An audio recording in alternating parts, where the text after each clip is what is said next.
If you turn your wheel slightly wrong, you fail your driving test.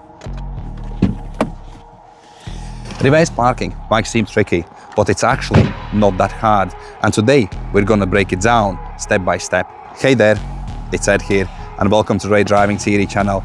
In this video, I'm going to show you exactly how to reverse park properly with clear explanations and real-life examples from different locations. Once you get the hang of it, reverse parking won't feel stressful anymore. It feels natural. If you're worried about practicing for an exam, the Ray Driving Theory app can help you figure it out how to prepare. Just type Ray Driving Theory in the search. Let's go.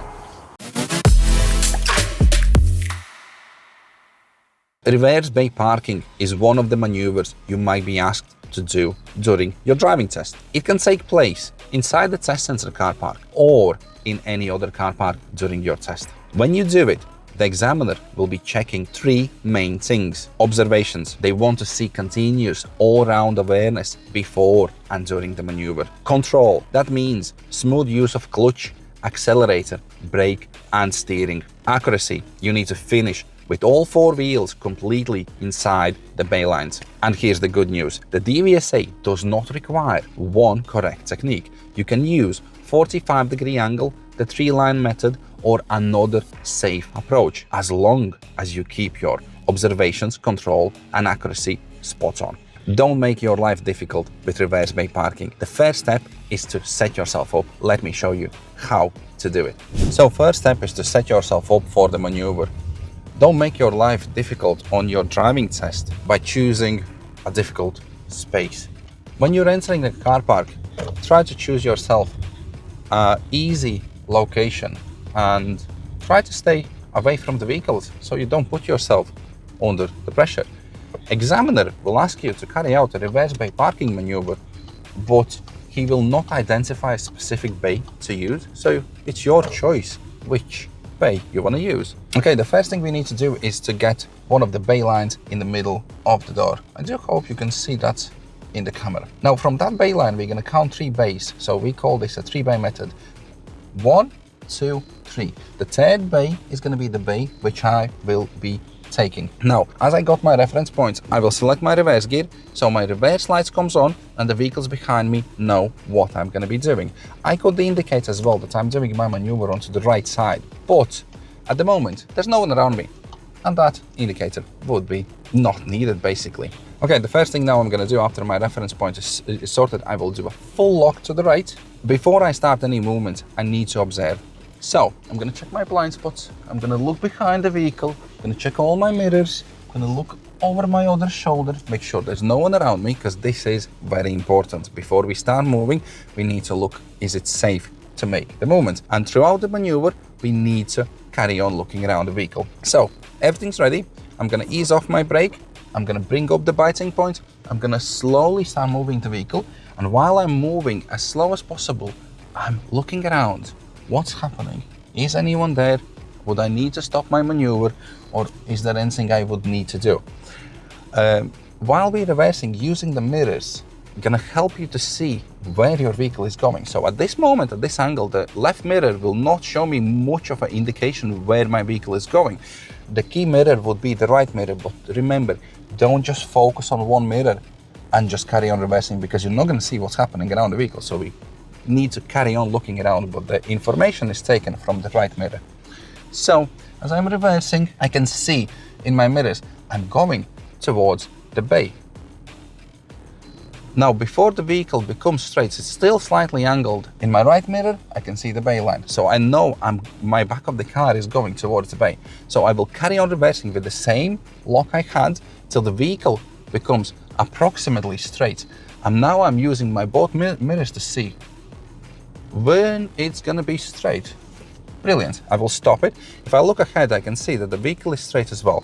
Now I will straight up my wheels. So I will do my observations all around the vehicle, make sure it's all safe, and I'm gonna reverse my vehicle into that bay. If I do need to do a little adjustment, I feel the cars may not be straight. Now I don't need to overdo my steering. I need to do a little tiny adjustment while I'm reversing. Using my mirrors, looking behind, there's nobody there, I will make sure I reverse all the way into the bay. And that's it. As soon as I stop the maneuver, parking brake, out of the gear, thank you very much, my maneuver is done and I'm nicely in the bay. The most important thing is not just to read the rules, but to test yourself. With the Ray Driving app, you can take practice tests over and over again to track your mistakes and improve your score. If you are learning to drive in the UK, hit that subscribe button. We've got new lessons and tips every week. Now let's have a look at a couple of mistakes on the reverse bay parking maneuver, what people do. Now, when we get our reference point, and let's say if it is slightly off, it's not where it should be. We done our nice observations all around. We started our maneuver. We didn't steer at the right time. We're still reversing. I think I'm gonna be going for that third bay. I carry on reversing.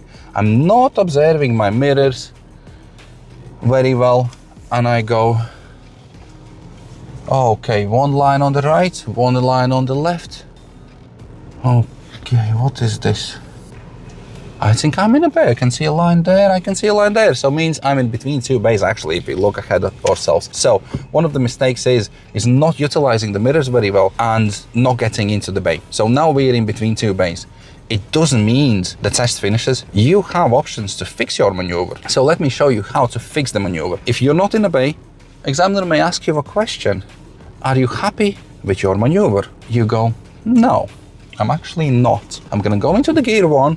I have a base in front of me, which is pretty much lined up with the base behind me, which I'm in now, technically. Now, I'm gonna make sure I look all the way around before I make any movement forward. I'm gonna go forward.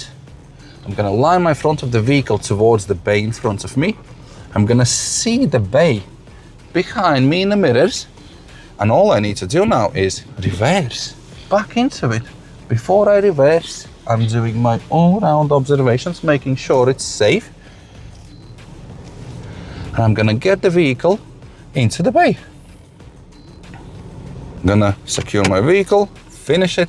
Thank you very much. Now I am actually happy with my maneuver. So it does not need to be perfect when we carry out the maneuver. If it goes wrong, we can still adjust. We can start the maneuver again. And the easiest way is just to drive forward, line yourself up with the bay and reverse in between two lines, because we need to finish with 4 wheels in between the lines, which I did. On the test, I would more likely get a minor fault or control, which would be my adjustment, but I didn't fail. But if I would have left the vehicle in between 2 bays, then that would be a serious mark because I didn't carry out the maneuver. Now let's have a look at another mistake. It's going too fast while reversing. If you're doing things too fast, we don't have time to observe. We don't have time to see where our vehicle is going.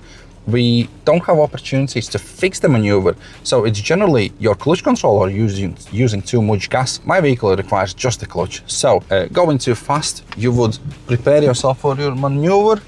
You had a look, it's all safe around you. You come off the clutch too high, the car moves a little bit too quick, and I'm not in control of what's going on. And I'm somewhere where I shouldn't be.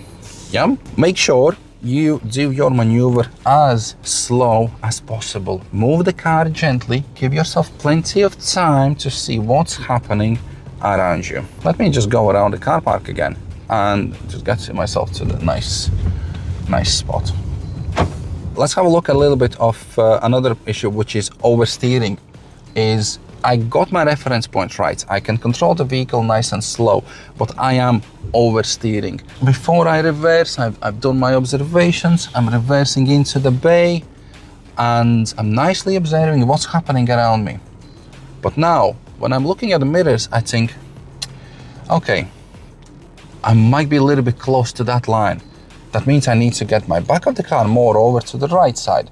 So I'm still keeping my right lock to the right. I go, oh, a little bit close to the bay now, to the line on the right. I'm gonna go full lock to the right. I'm gonna get the car moving again to the full lock to the right. I said full lock to the left, sorry. I'm oversteering to the left too much. My car goes too much over the line. I'm thinking, oh my God, where I'm going now? I'm steering over again. And I'm doing these full locks and the cars just keep zigzagging and I can't catch the control. So it's not all the time I need to do a full lock steering.